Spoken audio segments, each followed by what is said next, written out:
ধোলাইপাড়ে ফুটপাত দখলমুক্ত করতে যৌথ অভিযান, বিপুল পরিমাণ অবৈধ স্থাপনা উচ্ছেদ, জরিমানা।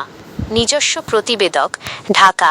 রাজধানীর ধোলাইপাড় এলাকায় ফুটপাত ও সড়ক দখল করে গড়ে ওঠা অবৈধ দোকানপাট ও হকারদের বিরুদ্ধে এক বিশেষ উচ্ছেদ অভিযান পরিচালনা করা হয়েছে। আজ বৃহস্পতিবার সকাল থেকে দুপুর পর্যন্ত ঢাকা দক্ষিণ সিটি কর্পোরেশনের ডিএসসিসি ভ্রাম্যমাণ আদালত এই মোবাইল কোর্ট পরিচালনা করেন। অভিযানে নেতৃত্ব দেন সংশ্লিষ্ট অঞ্চলের নির্বাহী ম্যাজিস্ট্রেট।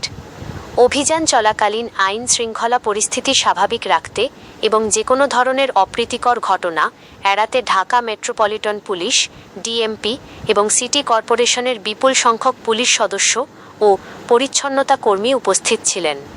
সরেজমিনে দেখা যায়, ধোলাইপাড় মোড় এবং এর আশপাশের প্রধান সড়ক ও ফুটপাত দখল করে দীর্ঘদিন